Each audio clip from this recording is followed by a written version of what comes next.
சென்னை திருவிக நகரில் காலையில் திருமணம் முடிந்த நிலையில் மாலை வரவேற்பு நிகழ்ச்சிக்கு வரவேண்டிய மணமகள் அர்ச்சனா தலைமறைவானதாக கூறப்படும் சம்பவம் குறித்து விசாரணை நடைபெற்று வருகிறது. வரவேற்பு நிகழ்ச்சிக்காக மதியம் பியூட்டி பார்லர் சென்று வருவதாக கூறிவிட்டு அர்ச்சனா வெளியே சென்றார். அழகு நிலையம் சென்ற அர்ச்சனா மாலை வரை மண்டபத்திற்கு திரும்பாததால் அவரது பெற்றோர் அதிர்ச்சியடைந்து தீவிரமாக தேடினர். அர்ச்சனாவின் நண்பர்கள் மற்றும் அவருடன் பழகி வந்தவர்கள் என அக்கம்பக்கத்தில் விசாரித்த போதுதான் அர்ச்சனா ஏற்கனவே அவர் காதலித்து வந்த எருக்கஞ்சேரி சேர்ந்த கலையரசன் என்பவருடன் சென்று விட்டது தெரிய வந்தது. அர்ச்சனாவை மீட்டு தருமாறு அவரது தாய் சென்னை திருவிக நகர் காவல் நிலையத்தில் புகார் கொடுத்துள்ளார்.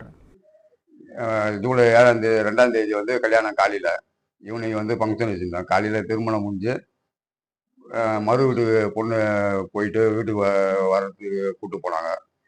கூப்பிட்டு போனதுல பியூட்டி பார்லருக்கு போயிட்டு வரன்னு சொல்லி போன பொண்ணு மிஸ் ஆகி போயிருக்கு. இப்போ நாங்கள் ஈவினிங் ஃபங்க்ஷன் வச்சதுனால இப்போ எல்லாம் சொந்தக்காரங்க கொண்டு எல்லாமே சத்திரத்துக்கு இவ்வளோ அசிங்கமெண்ட்டுக்கு போயிட்டாங்க. இப்போ நாங்கள் செலவு பண்ணது எல்லாமே வீணாகி போச்சு. இப்போ இந்த மாதிரி பொண்ணு பண்ணதுனால எங்கள் குடும்பத்தினோட ஒவ்வொருத்தரும் ரொம்ப மன உளைச்சல் இருக்கான்.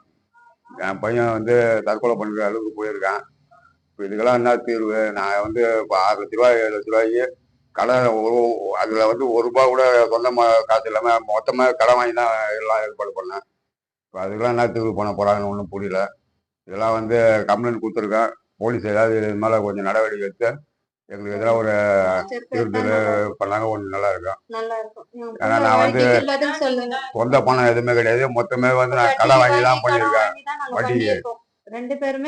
அது ஏதாவது கொஞ்சம் போலீஸ் நடவடிக்கை எடுத்து எங்களுக்கு நிவாரணம் வாங்கி கொடுக்கலாம். என் பிள்ளை வாழ்க்கைக்கும் ஏதாவது ஒரு ஏற்பாடு பண்ணி கொடுக்கலாம். அந்த பொண்ணுக்கு அவனுக்கு இனி எந்த ஒரு இதுவும் இல்லைன்றதை முடிவு பண்ணி அவன் குடும்பத்தால அவனுக்கு எந்த ஒரு பாதிப்பும் இல்லாம பாத்துக்கணும்னு கேட்டுக்கிறேன். பிளே ஸ்டோர் மற்றும் ஆப் ஸ்டோரில் இருந்து பாலிமர் செயலியை QR கோடு மூலம் பதிவிறக்கம் செய்யுங்கள். செய்திகளை உடனுக்குடன் பெறுங்கள்.